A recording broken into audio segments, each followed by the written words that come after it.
On camera. Are you ready?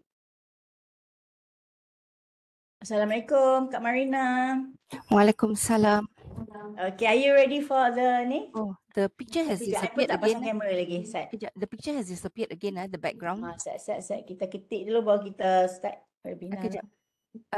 Where am I supposed to go again for the picture? Kejap. I thought that it would save kan the background. Yeah. Oh, dia tak save. Should be in the downloads maybe. Downloads. Ada tak dalam tu? Oh, dia nak buka dekat ni. As my background hari tu. It should be in your video tu. In your stop video, ada arrow yang tunjuk bawah tu.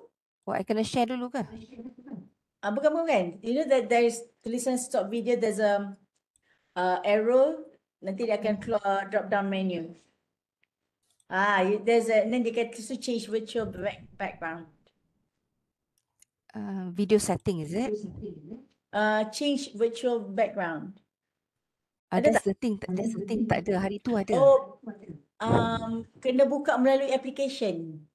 Alamak. Application as in the web browser. Browser. Bukan browser, dekat dia punya apps dia sendiri. Webex punya apps. Jangan masuk browser. Browser features dia sangat kurang. Alamak, hari tu bukan I masuk macam ni. Kejap. I go out and I re-enter. Okay.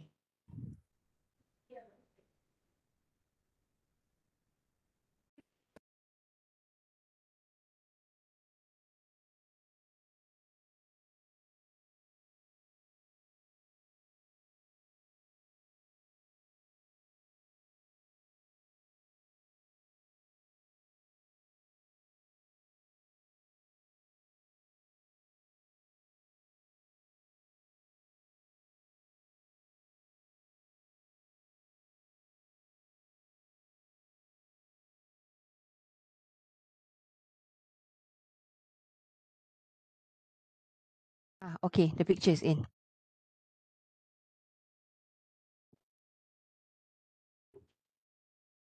Okay. So, are we, sekejap nak cakap dengan orang technical kita ni. So, are we ready with the streaming? Not yet? Okay, tell me when you're ready. So, you don't want me to share yet, right? Do you want me to share yet? I introduce you dulu. Lepas tu, barulah you can start. Tapi Kak Marina tak apa lama sikit sebabnya Dr. Nana is here live. Okay. So kita tak payah tukar-tukar link tu kan. Kita ni hari ni dia kalut sikit sebab kami kena tukar-tukar link ni. Tukar-tukar link ni yang buatkan. I'll try and finish by 12:30 because now it's already 11:40. Yeah. But I seem to be able to hear the echo. Ya ke? My suara ke? My suara. Oh. Each time I speak, I can hear the echo of my voice. Oh, okay, jap. Tunggu, can you please, maybe we're putting on the volume a bit tinggi. Okay. But you can hear me loud and clear? Okay. All right. Can we start now? Yeah. Puan Marina? Yes. Okay. Assalamualaikum and greetings, ladies and gentlemen.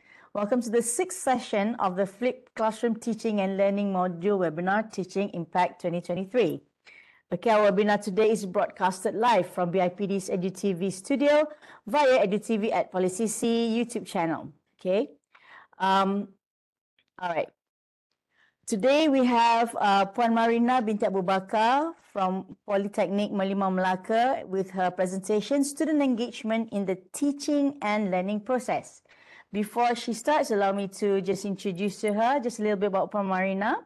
Okay, she is a TESOL graduate from Southampton University with 31 years of teaching. She has experience teaching in both secondary schools and the Polytechnic. She is also the curriculum writer for the English subject for the diploma courses. She has also copyrighted 4 innovations and is actively involved in international English activities. Okay, so I think Puan Marina is ready. She's like gearing up to go, raring to go right now. Okay, so I'm passing the floor to you, Puan, if you please. Thank you very much, Puan Rosana. Assalamualaikum warahmatullahi wabarakatuh and very good morning. We're running a little bit late this morning, so I will just go straight to the point, right? Let me just share with you my slides.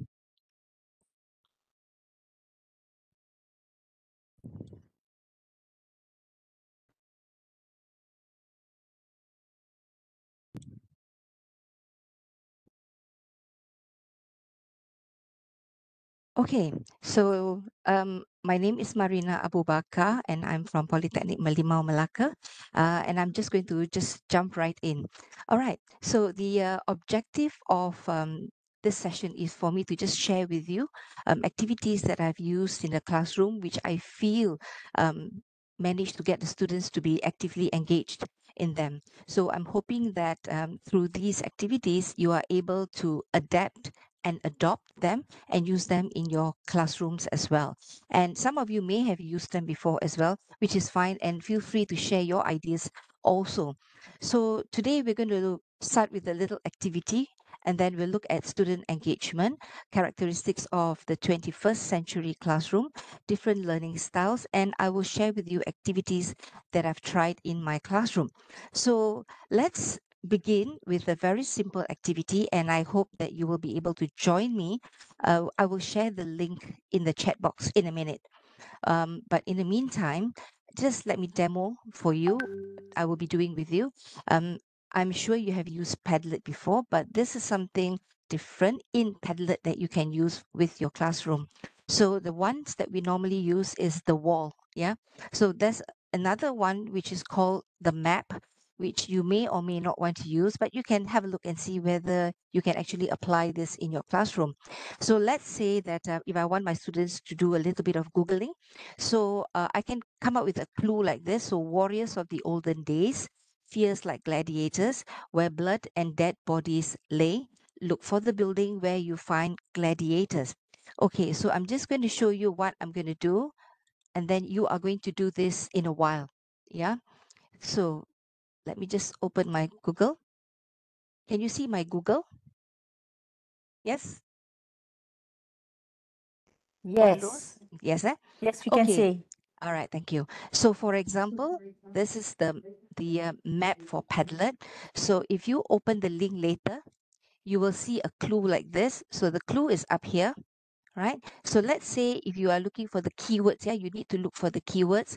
Warriors of the older days, fierce like alligators, where blood and dead bodies lay. Look for the building in the land of gladiators. So let's say you feel that the keyword is building, building in the land of gladiators. So you go to Google, you can type building for gladiators, and you will get this information, Colosseum.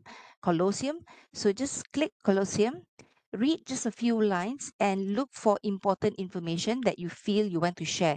So let's say I take this. It was completed in 80 AD. All right. So all I have to do is go back to the link. Okay, go back to the Padlet. At the bottom, click the plus sign and I key in Colosseum. Okay, and you will get this. All right. Now, in order for you to upload the picture, just go to the one in the middle here, attach a link, click the link, and then search image. Right, and then the word will appear here, Colosseum. So you just have to click enter, and the pictures will appear. Just click any picture, and you will have the picture. Now, what I want you to do is read one or two lines from the Wikipedia about the Colosseum and see what information you think is important, and then you key in. Okay, let's say built in 80 AD, and then you publish, and then it will appear on the map. All right, now we are going to do something, but this is yours. So this is what I want you to do. The clue for yours is you have two options. Yeah, you have two options. A 5-story water palace with 4 stories submerged underwater, only the fifth floor is visible, located in Sagale. That is one option. The second option is a classic frozen experience, colored skies in the landmark. Wait for nightfall for the amazing existence of the northern or southern lights glow in the dark. Okay, so you can choose one of them. I'm going to share the link with you in the session. Oops. So that you can actually try this out. Hang on, let me go back to this. Um,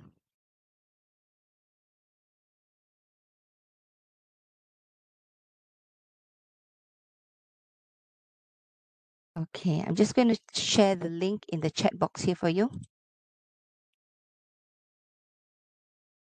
Okay, so I have shared the link in the chat box. Have a go. Go to the link, to the Padlet link.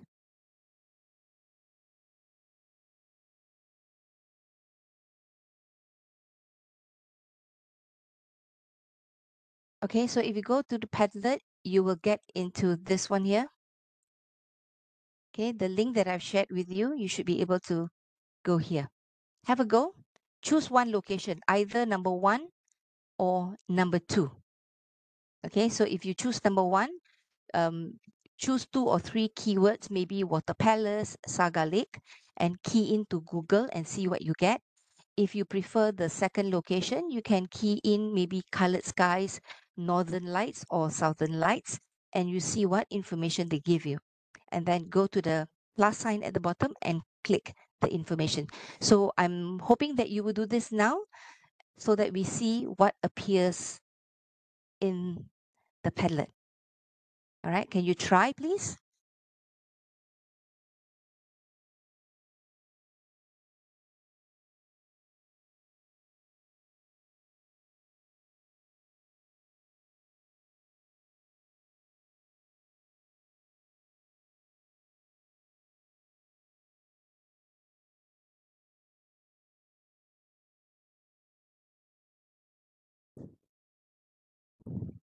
All right, I'm hoping that you would try. Have a go, and then we will see what happens.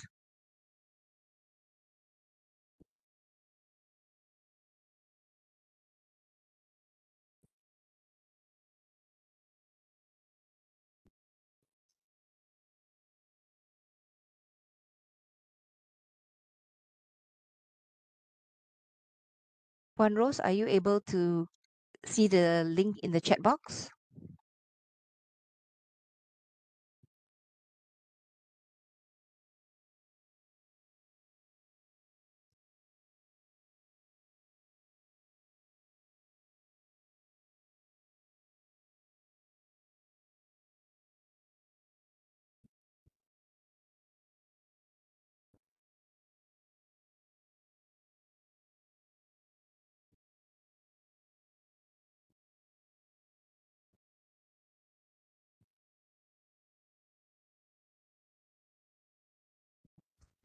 Yes, we can see You can see your the chat, yeah? warm-up Padlet. Yeah, The inside your Google Map already. yeah. Yeah, Can you see Padlet the now. link for the Padlet in the chat box?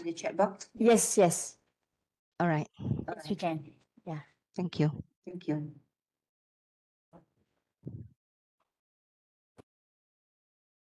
Okay, so fellow participants, I hope that you will try this out now.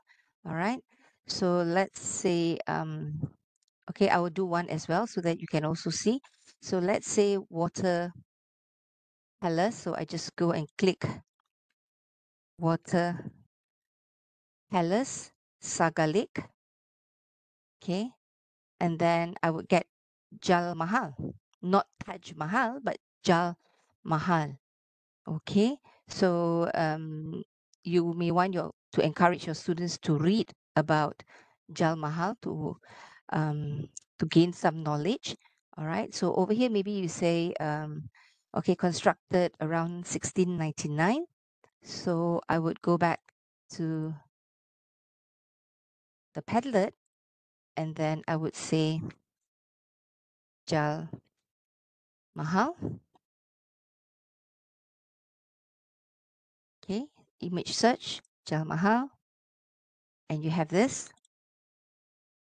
You have a beautiful picture of Jal Mahal.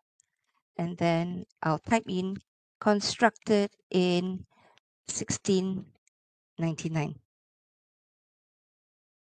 Okay, so it will appear on the map. So if you are doing the other location, for example, colored sky, so maybe your clue can be colored sky, northern lights. All right, and you can see where you have them. So let's say, okay, you have this aurora. So you can have a look and say, Sorry, cannot see. Paulina, maybe you can share your screen for the map. Yang sekarang ni you're sharing the PowerPoint slide, so it's not Oh, moving. okay. Sorry. Yeah, it's okay. Let me just reshare that again. Mm. Aha. Okay. Okay. Okay. No wonder you guys couldn't see. All right. Okay. Let me just show you again. Okay. So you should be able to see this Padlet. All right. So what you need to do is the clues are over here, location 1, location 2. Okay. So choose one location. So what you can do is, if you look at the keywords here, colored skies, northern lights, you can go and Google, okay, colored sky, northern lights, and then open, click open, and you have information about aurora. So you can lead a little bit, all right, so and see what you think is interesting. So maybe you want to say natural light display in earth sky. Okay, then you go back to this one here, and then click the Padlet, put there aurora, northern lights. Okay. Oh, sorry.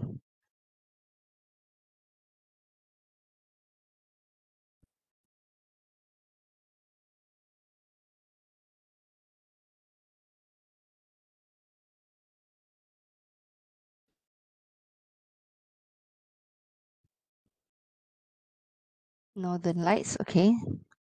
All right. And then you go to the link in the middle.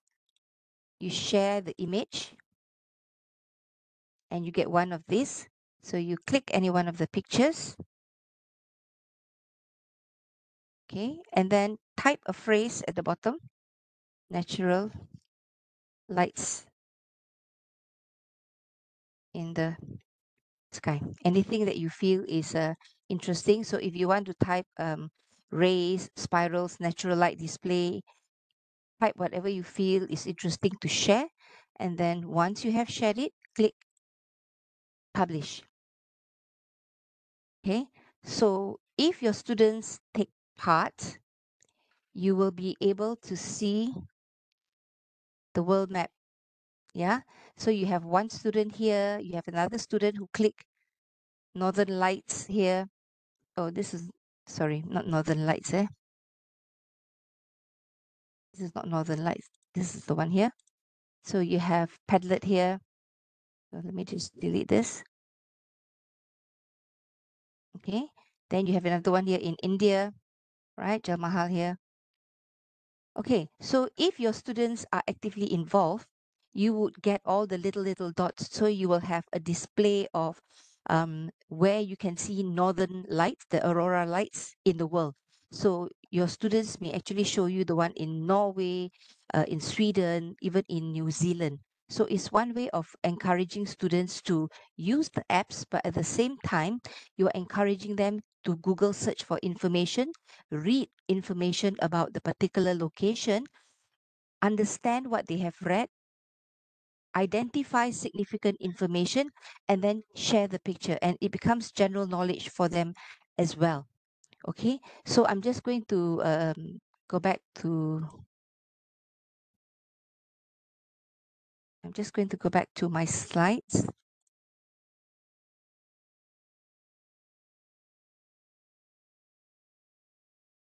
Okay, so you can try later on. All right, so if you had done it, you would have discovered that the location for the water palace is actually the Jal Mahal, and the location for the frozen experience is actually the Aurora Northern Lights. And these are some of the locations where you can find it. So this can be a start to your class, especially if you have tourism students, for example. You can get them to identify places in Malaysia, or if you want to expose them to famous landmarks in the world, you can use this as well. You can also use this for agama classes, for example, untuk masjid-masjid di dunia, for example, if you want to highlight it untuk kelas agama, you can do that as well. So identify locations of masjid-masjid dunia with specific architecture. Yeah. Lecturers who are teaching architecture, seni bina, you can also use this activity for your introduction as your set induction to identify keywords. You can give them keywords of seni bina, ciri-ciri seni bina of specific location, and then get them to identify the locations in the world. Pun boleh. So I feel that this is a very interesting game that you can play with the students as a set induction for your lessons. Okay, so what would you consider as student engagement? All right, students need to be involved, they need to be curious, interested in your lesson, and they need to have a little bit of to a degree of attention that they need to give you, and they must have passion and optimism in doing the activities. So what is it actually? It is actually motivation, self motivation to learn the language or to learn the subject that is being presented to you. And students are also engaged in their own understanding, where they discover, right, in your activity or through your activity. And students also persist, and they are determined to go through challenges in order to solve the problem that you have given them, or to carry out the activities that you have given them. And through these activities, for students to be engaged, they need to be able to make connections to other students, and also to be able to link to prior knowledge and also real world knowledge. Okay, so you may ask yourself, the next time you enter your class, ask yourself, what kind of level of student engagement are we looking at in the classroom? So in the polytechnic, maybe we are looking at 1, 2, 3, possibly looking at 1, 2, 3. All right, so what do we mean by authentic engagement? It's when students are totally interested. They are interested in the topic area that we give them. So if you give them something meaningful, something relevant, something interesting, they will be invested in the activity. Then they will show authentic interest in the task that we give them. Ritual compliance is when you have students who just aim to get good grades in marks. So they take part so that they can get good grades in class, so that they learn something to score in their assignment, for example. Passive compliance are students who are just being involved so that they just get by. Cukup-cukup nyawa-nyawa ikan saja, janji lulus, that kind of mentality. So when they do our activities, they are not so active, but they are involved. Retreatism is when students don't really get involved, and you can see that some of your students are maybe playing with handphones and not really listening to you, or they are just like parasites in the group. When other group members are actively involved, these students may not be so active, they're just sitting there looking at other people. So these are the students probably in the fourth category. In the polytechnics, I think we don't see category 5, but in secondary school students, we do see that. Yeah, I've taught in secondary schools for 8 years, and I have seen students who just refuse to get involved. They are the disruptive ones, and they will just do whatever they want to do. So that is a bit tricky to tackle them in the classroom. So how can we get involved, or what can we do to ensure that students are more involved in our classroom activities? First of all, there must be a shift in our thinking. Yeah, we have to change our mindset a little bit in the way we do things, and not just be complacent or not be comfortable in what we do every day. So when we talk about shifting, we look into the previous strategies of teaching in the classroom, where you have a lot of chalk and talk. But be very careful.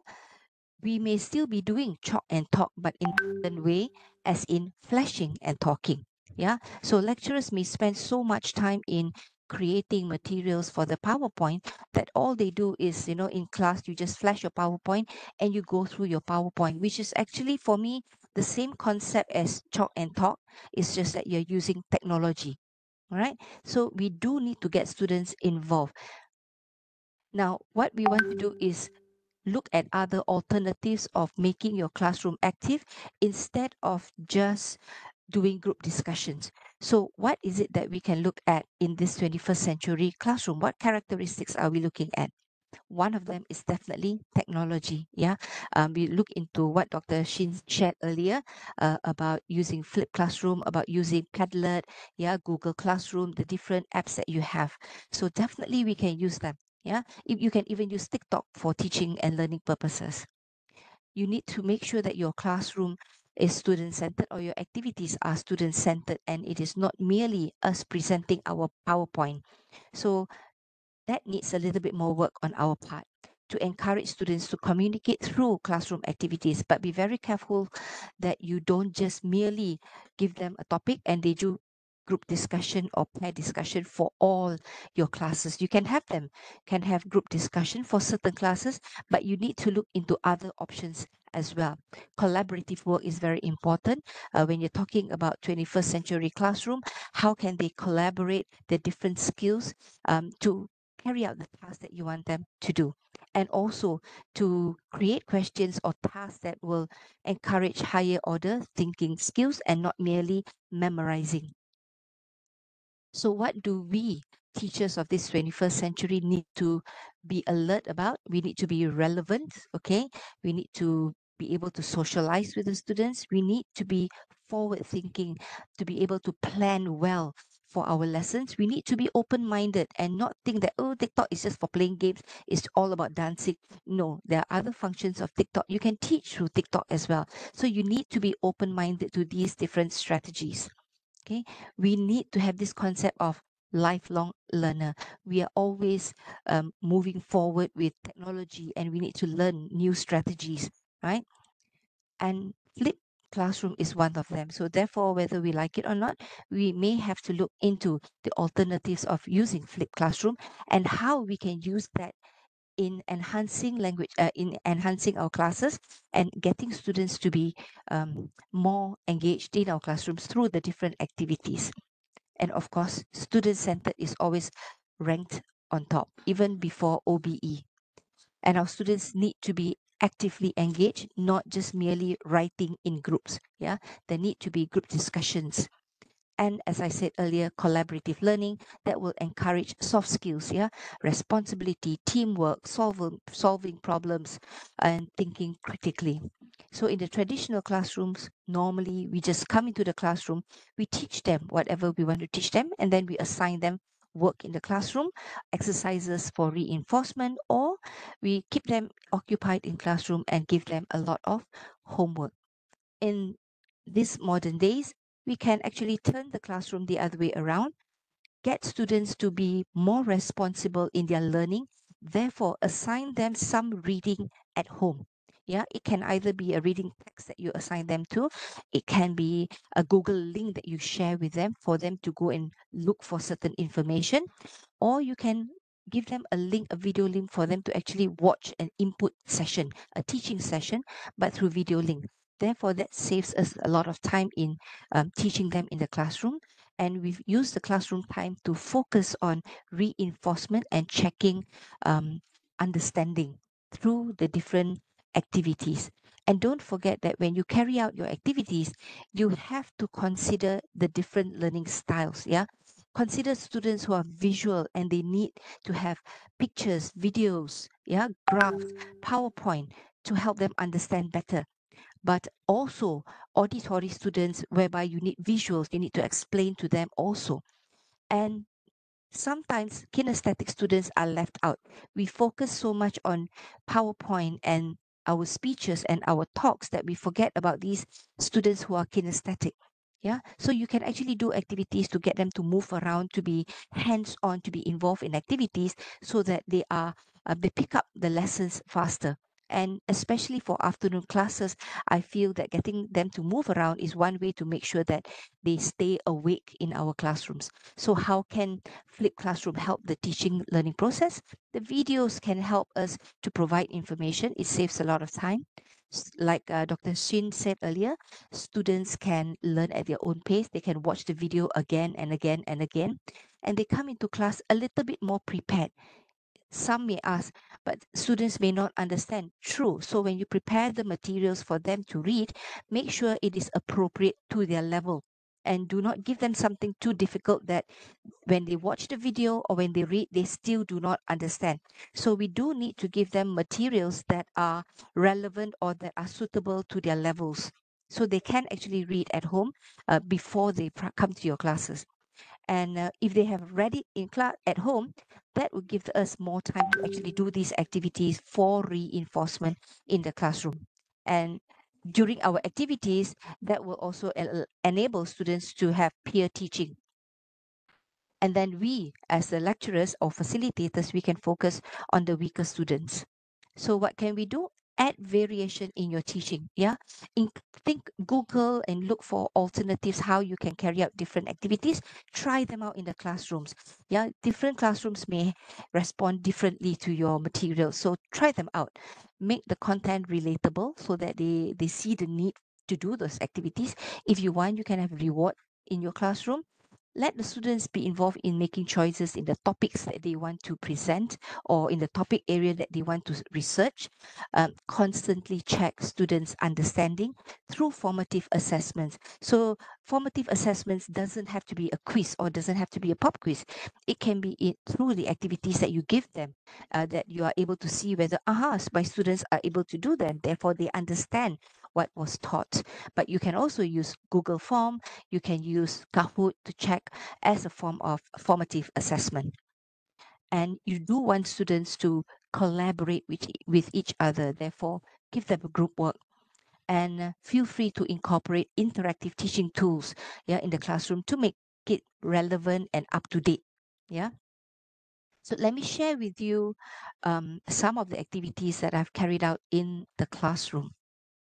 So, for example, in terms of teaching, when it comes to languages, yeah, a lot of us tend to do comprehension in the classroom.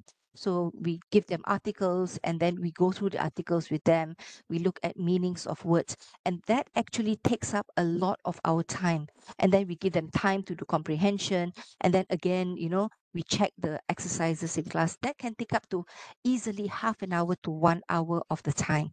But we can flip it and make students read the articles at home and then ask them to check meanings of words they do not understand. So the main part of reading is done by the students at home.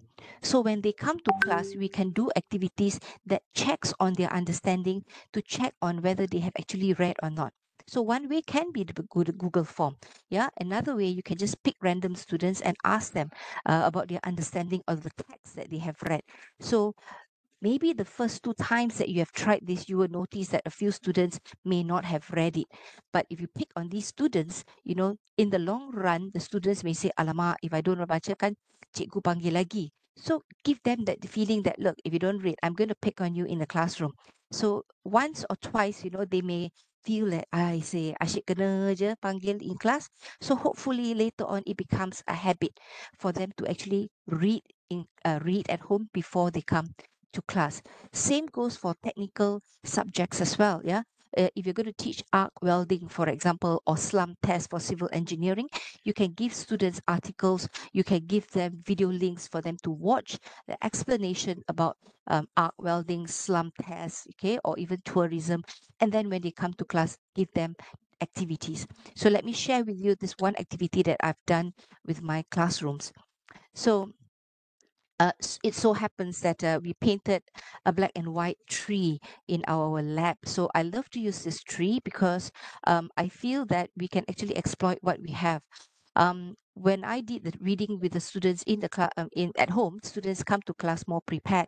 So based on the reading text that I've given them earlier, I ask them questions and I tell them, okay, do you agree with the topic of the article? If you agree with the topic in the article that you have read, paste your opinion.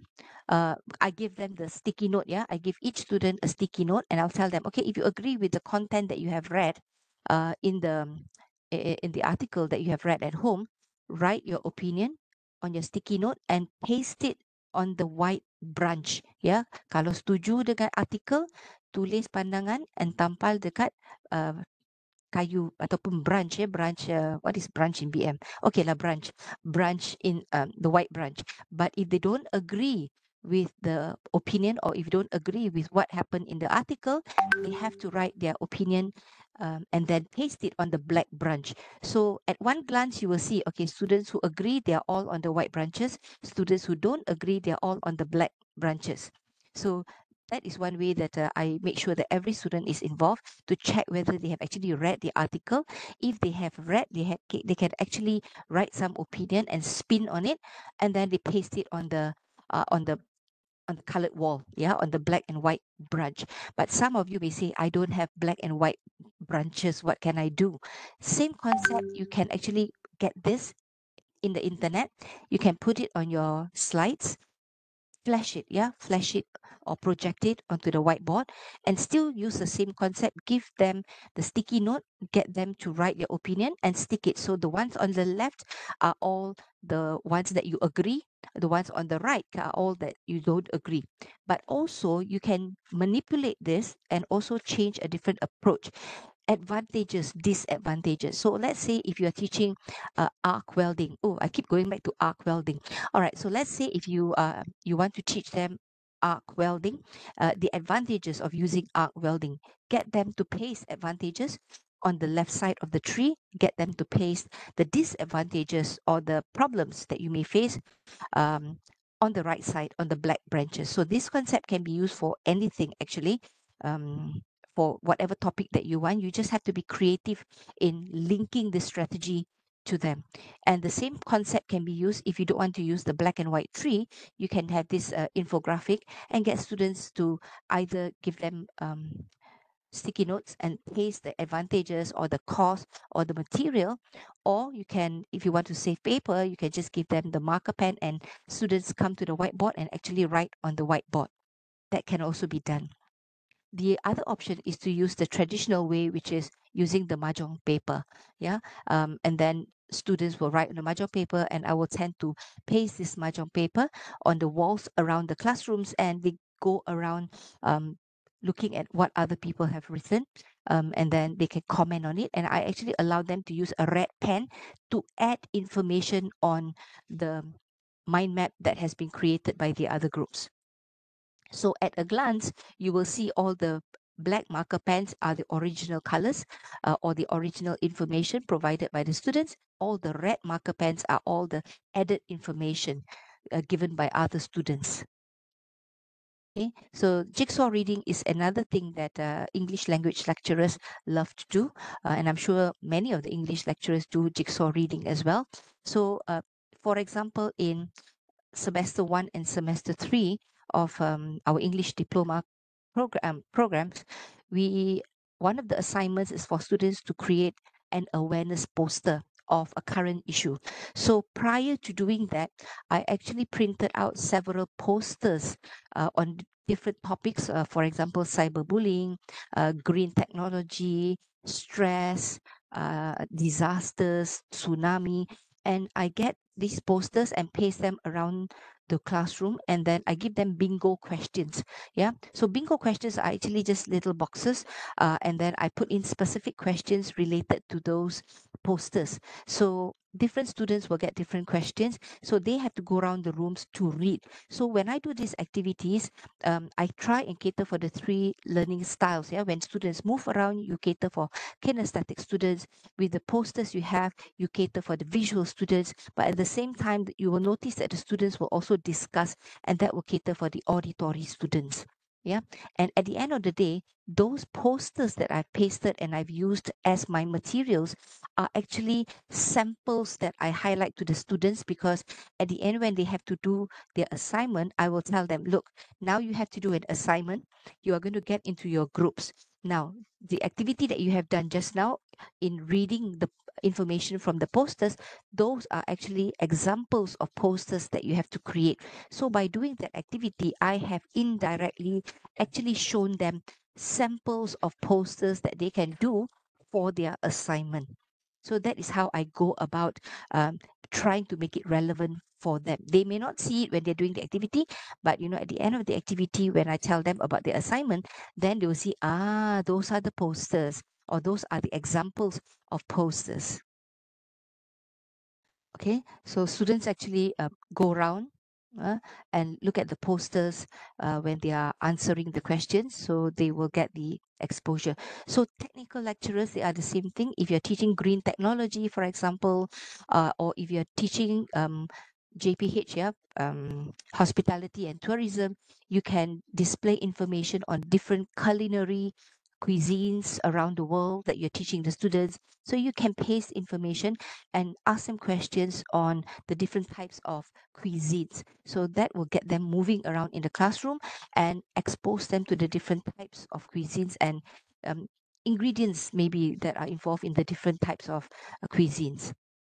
Okay, the third type of activities that I would like to share with you is vocabulary.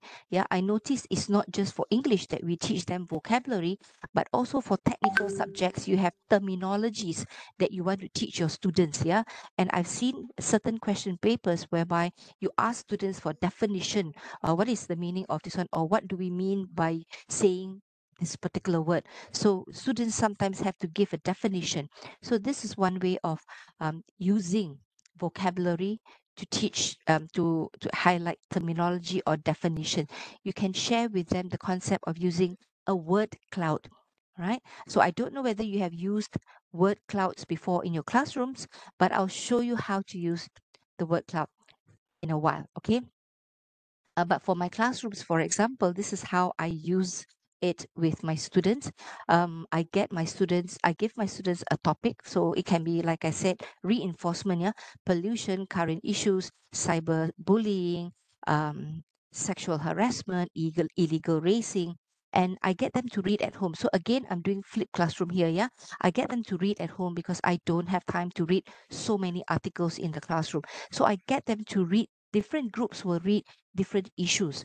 So when they come to class, I get them to do the word cloud, and they are supposed to identify about 20 to 30 words that are significant, important words from the article that are related to the topic. So they have to create something like this, but the topic is not put in the word cloud.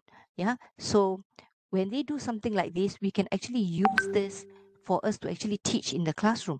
So these are vocabulary that we highlight to students. So obviously the topic that the students this particular group had to do is abuse. Yeah, and then another, this is another group that my students said, and the topic is pollution. This is another one. Obviously, if you see bulimia, diabetes, depression, yeah, it's obesity. Another topic is this one: games, video games, online game addiction. Okay, so these are words that my students created, not me, based on the reading that I've given them for homework. So they read at home, they come to class, they created this word cloud in their groups, and then they shared it in their WhatsApp group. And what I do as a spin-off of this is to actually get them to, in their groups, use the same words to create sentences. So not only have they read the article at home, when they come to class, the words, the vocabulary, they have to understand the words. So I give them time to discuss the meaning of the words in their groups. Yeah. So students who don't understand the meaning, their friends will be teaching them. So you have peer teaching. So once they have understood the meanings of the words, I will tell them, okay, your 5 minutes is up or your 10 minutes is up. Each one you will rotate and you are going to form sentences. Yeah, about the topic. So if your topic is about child abuse, you have to use the words here, create a sentence related to child abuse. Same goes for obesity, online games, and pollution. So students understand the vocabulary and then they reinforce their understanding by creating sentences. And if you want writing at the end of them, you can give them mahjong paper and get the students to write the article about child abuse using the words as a group. Okay, so that's how I use them. So for culinary students, for example, you can use this as well. So for example, for French cuisine, you can give them these words and then ask them to guess as an introduction to the class as to what they would be learning French cuisine. Or if you have taught them the different types of cuisines around the world, you can ask them to sit in groups and create this word cloud based on main ingredients that those particular cuisines normally use. Yeah. So maybe if you talk about Thai food, maybe you will have food, you will have things like mango, fish sauce, lemon. Yeah, you would have those ingredients. So if you look at those things, you will know, this is the Thai cuisine, for example. So you can exploit the word cloud in your classroom. Same goes for architecture. If you're teaching Seni Bena architecture, you can have characteristics of a particular architecture in your word cloud. Yeah, and you can check on students' understanding as well. So if they're doing Minangkabau architecture, for example, you can do this in BM, right? I'm not saying you have to do it in English. You can do it in BM. Boleh buat untuk dalam bahasa Melayu as well. Ya, so suruh pelajar masukkan ciri-ciri kepada seni bina yang tertentu yang telah diajar. Ya, so you use the whatever architecture that you have taught them, get them to identify the specific characteristics of Tudor houses, for example, kampung houses, Minangkabau houses, yeah, or Indonesian houses, Asian houses. And you can see whether the students understand or not just by looking at the keywords. The lecturers will be able to identify if the students have understood. So this is one way that you can use. So these are also things like I explained earlier. Yeah, I use them for students to speak, use it for ice breaking, use it for writing at the end of the lesson. So the students are fully active doing all these three in one lesson, just from the article that I asked them to read. So I don't read with them anymore in the classroom. I expect them to read and they will be able to discuss. So if they don't prepare, they will struggle when they are speaking or when they are writing. Yeah, and that is where their peers will be helping them. You can do like this, so the peers are actually guiding them. So hopefully that in the next lesson, when you ask them to read, they will be more alert and they would read. Of course, when you have the rebellious ones, they would still not read, but you can pick on them as a form of punishment to keep picking on them. Hopefully that you will change their mindset that, look, you need to be prepared when you come to class, or I will pick on you to answer those questions. Yeah. Um, Another activity that you can use is word wall. I actually want to share with you how to use word it out cloud, the word cloud, but I'm looking at the time. I may not have the time, so let me just go through first, and if I have time at the end, I will share with you how you can use the word cloud. Yeah, this is another one that I love to use. Word wall. Yeah, so in the word wall you have different options. So when I have gotten my students to do the word cloud, I use it as ice breaking as well. In the first lesson, I get students to describe about themselves, so 20 words that they want to share with the students. So it can be skin color, hobbies, um, features that they have, whether they have a mole or a dimple, favorite food, and then they create the word cloud, and then I use it in the word wall so that you open one box at a time. And when the students read the information, they should be able to guess, oh, which classmate of mine does that description refer to? Yeah, so that's one activity that I use in the classroom that you may want to use with them. Or you may want to use this again, like I said, for culinary, for the different dishes, or when you're talking about tourism, students with tourism, you may want them to key in words about a certain location, keywords that you want to highlight about a specific location, and then get them to guess what place or which place are you talking about. All right. This is another one in the word wall also. When you have matching pairs, you can use this particular one when you're talking about synonyms, homophones, yeah, collective nouns, or even technical terminology. So if they understand the meaning of the words that you have taught them um in your technical term, for example, theodolite, okay, then you can have an equipment that blah blah blah blah blah. So you can do the write up, and then you can get them to play offline or online or in the classroom by projecting the game on the board and play it as a class. Yeah. If you don't want them to play individually, you can play it as a class, project it onto the whiteboard, and then you play it together. So it's going to be a little bit noisy, but I consider that as constructive noise, yeah, productive noise, right? So if you're going to use technical terminology, they have to match which picture or which theodolite matches the definition, or you put the word theodolite and upload a picture of a theodolite. So they will have to match, okay, the names of the different tools that you have taught them or the different machines. Okay, that is another one that you can use for technical people or technical lecturers. You can put pictures of different machines, pictures of different tools or equipments that you have in your workshop, and then the names of those equipment. Even culinary, yeah, if you're teaching them a spatula, what is a spatula, what is a wok, you can put pictures of wok, and then you have the word wok. So are they able to label this equipment in the kitchen? Yeah, this is the one that I'm saying, yeah, wood wall. So there are many different types that you can use from here. Another one I love to use is the random wheel, whereby we use it to allow students to give opinions. So you can type the title and the students will just click and the wheel will spin. So whichever topic it stops, the students will have to talk about that.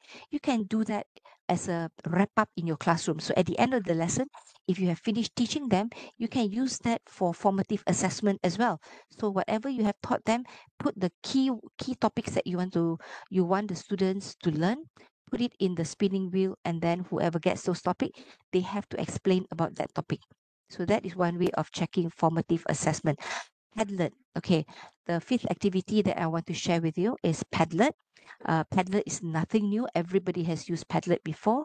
I'm just sharing with you that other ways that I use my Padlet in terms of language teaching. It's not just about giving examples or writing sentences. We can easily use Padlet in a more creative manner. For example, let me share with you again to save time for Flip Classroom. We prepared in our department. We created each lecturer created a video, yeah, on a particular language element, and we do this online. Yeah, we have this link called our grammar clinic, and let me show you. This is one of the videos that we have created. Malacca. Let's refresh, relearn, and revise together. Today, we are going to look at the imperative structure. Has anyone ever said to you, "Shh, keep quiet, finish your food," or "stop playing online games"? Well, that's the imperative form. They are used to give instructions in the imperative form. Okay, so This is in the because video, it is a command. if they watch the video, they would have been taught about the imperative form. And even at the end of the video, yeah, if you see at the end of the video, we give them exercises as well for them to try out. So once they have watched the video, if they have watched the video and understood, when they come to class, I don't teach them yet the imperative. What I do is I ask them to do the Padlet activity. So what is in my Padlet activity? So I assume that they have watched the video on using imperatives or how to create imperative sentences. So I flash this for my students whereby each box has a different instruction. So for example, I share with them this one, yeah, take a picture of yourself jumping in mid-air. So they will have to actually take a picture, work with a friend, take a picture of them jumping in mid-air, tengah lompat gambar tengah bergantung, all right, in mid-air, and then they have to create a sentence whereby they use the imperative form. Yeah, for example, study hard, or jump for joy when you get good results. So they are able to use a picture that is relevant, which is fun for them, but at the same time able to create a sentence that is related to the picture and using the correct form of the language. So these are two examples that my students use. And because I did the class in my tech room, in the Polytechnic tech room, so some of them were very creative in using the green screen. So you can see this boy Aiman here. He used the imperative form, enjoyed the Blackpink concert, or you should be enjoying the Blackpink concert. Yeah. So another boy here, you have defend yourself with Kung Fu art. So they were having a little bit of fun fooling around, creating, and I allowed them to go out of the classrooms. So some of them actually went out, still within the campus. I gave them about 20 minutes to 30 minutes for them to create this, and then they share it in Padlet. Yeah, so you can also use Padlet for for describing products and services. So we upload things like that. Yeah, so you can easily adapt this and use this for tools in your bingil, in your workshop. Yeah, whether you're from culinary or from civil engineering, mechanical engineering, I think Padlet is a wonderful way of checking formative assessment. Okay, so again, for culinary students, you can check on their understanding, and indirectly you can compile as well. So let's say if you want to, you're talking about tourism students, yeah, you can tell them, okay, if you have a client who wants to book a holiday package for 3 days 2 nights in Malacca, okay, plan for them places that they can go to and places that they can go to enjoy their meals. Yeah, food trail. So you can look at food trail. You can also look at places for them to visit. But the students will have to plan for a 3 day 2 night kind of an activity. So they will upload and recommend the different places that those people can, or the visitors or the clients can visit. So this is one way they are applying whatever that they have learned, but at the same time you are seeing them planning a 3 day 2 night holiday for a potential client or a potential customer, and the language that they are able to use. So if you are using English, for example, if you're teaching JPH students, you can still apply this. So it doesn't have to be JPH students. Yeah, it can be English lecturers who are teaching culinary students or tourism students. You can still use this because students will be writing in English and you can check their grammar. But at the same time, they are applying based on their language, based on their core subject. Okay, the final activity that I want to share is the use of videos. I love to bully my students. Yeah, almost every week I will be harassing my students, asking them to record something, because I believe that recording yourself is one way of practicing your speaking skills.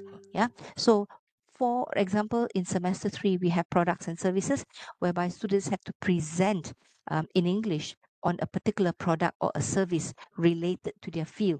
So prior to presenting that, I will get students to do a recording of themselves presenting, but do it at home. Then that is one form of practicing. And then they have to upload the YouTube. They have to upload this in YouTube, but under unlisted. I do not ask them to post it in public because I do not want them to be criticized or demoted by comments from the public. So I get them to upload in YouTube and put it under unlisted. However, students who are more confident and those with blogs and YouTube videos, YouTube channels, I allow them to upload in their own personal YouTube channel, which is open to public. For students who are weaker or who are shy or who are introvert, I will ask them to upload in YouTube, but put it under unlisted. So the students will practice speaking, yeah, in English. If you're talking about presenting products and services or pitching their products, yeah. But at the same time, I'm not just doing it for my particular assessment. This is not your assessment, yeah, just to inform you, this is not their assessment. The assessment is a presentation which they present upfront in class, but this is an activity that they have to do prior to their assessment. Now, once the assessment is over, I still harass my students almost every week, or at least every fortnight, every 2 weeks.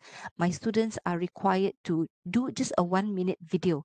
Yeah, it can be a review of the food. If they go to the kedai mamak for dinner, they can review the food that they have, or they can talk about their feelings, or if they're jogging around the poly campus, they can record themselves jogging. As they're jogging, you're talking, it's like vlogging and video blogging, talking about themselves. So I encourage them to speak in English using 1 minute videos and then sharing the links in the class WhatsApp. So students share the link, not to embarrass them, but to actually encourage them to show what they have done. And I tell them to save these videos in their own channels. And then I tell them, look at the first video you have presented, and then 10 videos later, look at your 10th video, and then go back and look at your first video that you have tried and see how have you improved in terms of speaking to videos, in terms of your body language, in terms of your language skills, in terms of your confidence. So those are the things that I use in the classroom with my students. So to wrap up, we're running out of time. So just to wrap up, what I would like to encourage lecturers from different fields, not just for English, but also from the various different fields, is for you to consider that, in the 21st century classroom, we have to step up and play a role as well, and not just expect students to do all the work, but lecturers, we have to play our role by planning the lesson. How can we make the lesson interactive, incorporating technology, incorporating collaborative work, incorporating student-centered activities to ensure impactful, effective lessons. And bearing in mind that you have students from visual, auditory, and kinesthetic learning styles, okay? And do incorporate technology in your teaching, whether you are using it or doing the activities using these different apps from the internet. Okay. And finally, I do agree, have a go at Flip Classroom. If you're not very comfortable, try out one lesson. I don't think they expect us to do every lesson. Yeah, they don't expect us to do Flip Classroom for every lesson, but try and start with one lesson. And if you feel it works, good job. Continue with it. But if you feel that you are discouraged because students do not read prior to coming to your class, please do not give up hope. Consider trying different ways of um, punishing them, or different ways of creating activities that will check on their understanding and push the students who have not read that, look, the next time you come to class, you need to be prepared, or I will pick on you to answer questions. Okay, so with that, I hope that whatever sharing that I've done can help you a little bit, yeah, or at least to give you some ideas on how you can use some of the things that I've shared with you to make more creative classrooms. With that, thank you so much for the opportunity, Puan Rose, and also JPPKK for this opportunity. Okay, Assalamualaikum warahmatullahi wabarakatuh. Thank you very much. Thank you very much. Waalaikumsalam warahmatullahi wabarakatuh. Thank you very much. Terima kasih banyak-banyak, Puan Marina, for that sharing. I think, there's so many things that you've touched in your presentation, which is that's very, very useful. And I think we can all use that for our classroom in our next classes. We certainly should try some of the methods, kan, the methods itu flip classroom lah, and then you have all the different tools to get the students engaged, as you have mentioned. So we can see your passion there. You've tried so many things, and I'm sure your students love you for your classes, kan. Mesti dia orang rindu nanti. Tiba-tiba I believe in having fun. And I'm sure they have a lot of fun with you. Okay then. So thank you once again, Puan Marina, on behalf of BIPD, JPPKK, and the whole of the Policy C community. I think we'd like to thank you for that presentation. Thank you for accepting your to become a panelist in the first place lah, kan. We hope that you will join us again in the next webinars. Thank you very much. Okay. Ladies and gentlemen, this is the end of the the sixth session of this webinar. We have one more final session with Dr. Nana.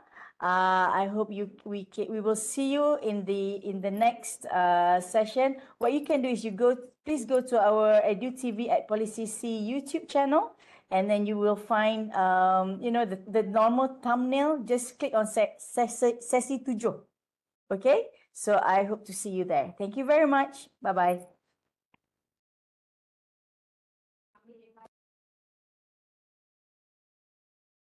Thank you, Rose. Bye.